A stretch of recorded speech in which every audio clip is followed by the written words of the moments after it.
Olá, aluno do quinto ano B. Eu sou a professora Amanda e vou te ajudar a fazer as atividades de língua portuguesa do período do dia 1º até o dia 30 de outubro. Na primeira atividade de língua portuguesa, nós vamos relembrar os contos de mistério. Eu coloquei aqui novamente as características dele para a gente poder revisar esse gênero. É um texto narrativo, ficcional, que tem por finalidade divertir. Então, o locutor é o autor e o enredo é estruturado em introdução, complicação, clímax e desfecho. Bom, nessa atividade nós vamos organizar a questão da leitura, tá? Então, é importante que vocês façam a leitura desse texto, As Três Moedas de Ouro, respeitando parágrafo, respeitando pontuação, com entonação. Então, você pode sim fazer uma primeira leitura em voz baixa e depois fazer uma leitura em voz alta para você verificar aonde são os pontos, quais são as palavras que você precisa falar da próxima vez corretamente. E a terceira leitura você já pode fazer com entonação e também você pode já fazer um pouco mais rápida, ok? Então, vocês vão somente leitura na página 241 e também na 242, que é o finalzinho aí do texto, ok? Ainda sobre as dicas de leitura. A primeira vez que você faz a leitura de um texto, nem sempre você consegue interpretar ele na sua totalidade, ou nem sempre você consegue falar todas as palavras com precisão exata.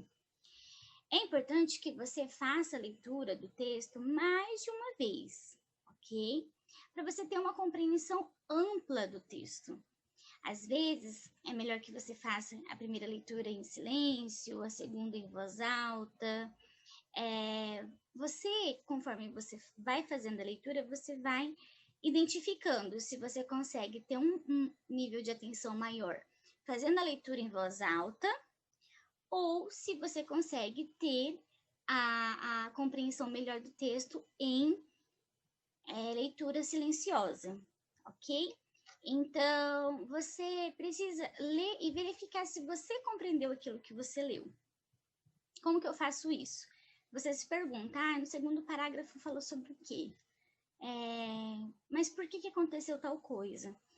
Essa dica, ela é válida não só para nossa atividade de agora, ela é válida para todas as atividades, até mesmo de outra disciplina, ok? Em voz alta, cuidando para realizar uma leitura pausada, respeitando assim a vírgula, o ponto final, o ponto de exclamação, o ponto de interrogação. Se era uma pergunta, você entonou a sua voz a fim de realizar uma pergunta? Então, essas dicas, elas são muito boas para você explorar, tá? Seja sozinho, seja para sua família, em casa, ou para uma pessoa, ou para várias pessoas, se todo mundo entendeu da mesma forma a sua leitura, se eles conseguiram ouvir as pausas, se você conseguiu fazer essa leitura em voz alta. Então, essa dica, ela é muito boa para você poder colocar em prática. Atividade 4, nós vamos trabalhar o pronome possessivo, tá? Então, os pronomes possessivos, eles indicam posse em relação às pessoas do discurso, eles concordam em gênero e número com a coisa possuída. Veja o exemplo. Jussara chegou com seu filho. Ela tem um filho só. E o filho é dela. Pronomes possessivos. Então, aqui, essa tabela é importante você ter no seu caderno, para você sempre buscar aqui as informações para você poder responder as demais atividades. Na atividade 5, eu proponho que você leia com muita atenção a tirinha e verifique aqui quais são os pronomes que tem destacado aqui nessa tirinha. Na atividade 6, você também vai identificar os pronomes, tá? E responder aqui. Primeiro você vai grifar os pronomes, que são 2.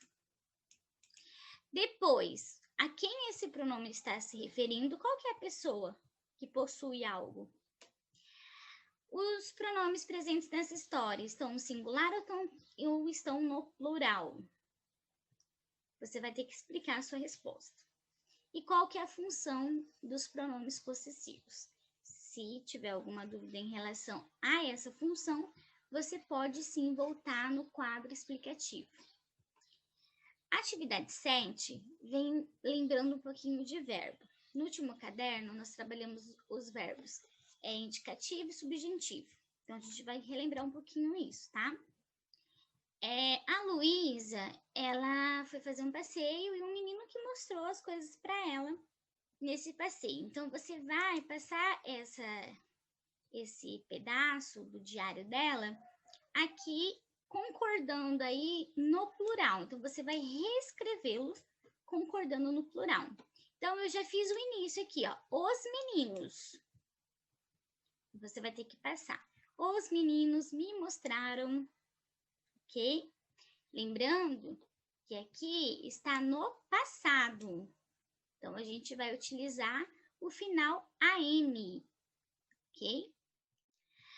B. Identifique os verbos que indicam que o texto da Luísa foi escrito no tempo passado. Então, você vai ler novamente, vai identificar qual é a palavra, qual que é o verbo que está aí no passado, tá? Eu já posso te adiantar que são mais de 2. Atividade 8. Leia com atenção a explicação do verbo no modo imperativo. Essa explicação a gente já tem no outro caderno, no caderno anterior, no caderno 9, mas nós podemos relembrar um pouquinho ele aqui. Então, o modo indicativo, ele sempre vai expressar a certeza. O modo subjuntivo, ele vai indicar dúvida ou um pouco de certeza. Já o modo imperativo, ele expressa aí uma ordem, um pedido, um conselho. Geralmente, a gente encontra esses verbos em cartazes publicitários, né, em propagandas. Então, eu dei 3 exemplos aqui de frase, tá? Caminhei todos os dias. Então, está expressando aí um pedido, uma ordem para a sua saúde melhorar. Estude, né? Se eu disser para você estude, ou compre, eu estou expressando aí um pedido ou uma ordem. Confie em mim. Então, eu estou pedindo, né, para você confiar em mim, ok? Então, eu convido você na atividade 9 a fazer a leitura aí do ganhe um amigo. Aqui já está expressando, né, um pedido, ganhe um amigo. E responder as questões 1 e 2, tá? São as 2 últimas atividades aí desse caderno. Relacione modo indicativo, modo subjuntivo e modo imperativo. Você vai lembrar daquilo que eu te falei, que o modo indicativo, ele tem uma certeza, modo subjuntivo mais ou menos, né? Fica na dúvida. E já o imperativo, ele vem dando um pedido, uma ordem, ok? Na questão 2, você vai grifar os verbos somente no imperativo, tá? Não tem em outro modo, só imperativo. Em vez de comprar, adote. Informe-se em clínicas veterinárias e pet shops. Pense bem antes de levar um animal para casa. Consulte criadores ou veterinários para se informar sobre as demandas de cada espécie. Então, essas são as atividades de língua portuguesa e eu já vou te ajudar também na atividade programada. Na atividade da aula programada, referente ao dia 24/3, nós temos uma atividade de língua portuguesa também, tá?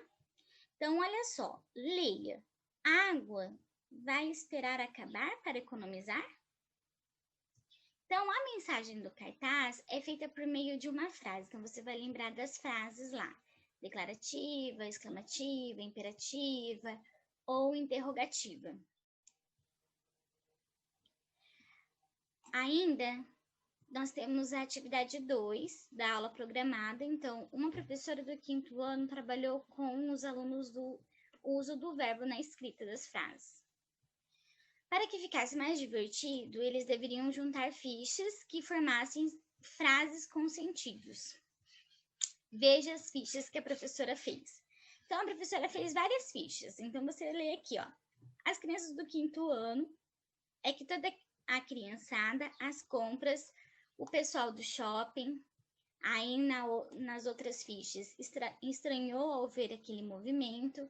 Foram muitos brinquedos, livros, lanches, saíram da escola e foram fazer compras, estavam ainda de uniforme.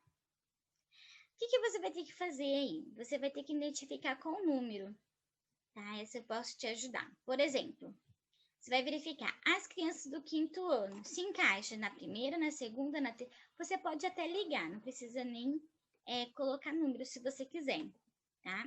Então, você vai ver em qual dessas daqui ela se encaixa. Então, as crianças do 5º ano estranhou ao ver aquele movimento? Foram muitas? Saíram da escola e foram fazer compra? Estavam ainda de uniforme? É necessário que você tenha bastante atenção para fazer essa atividade, para você colocar, encaixar realmente o sentido das frases, tá? Verifica o verbo e se encaixa com a primeira frase, ok? Essas foram as atividades de língua portuguesa. Qualquer dúvida, qualquer pergunta, é só me enviar por e-mail.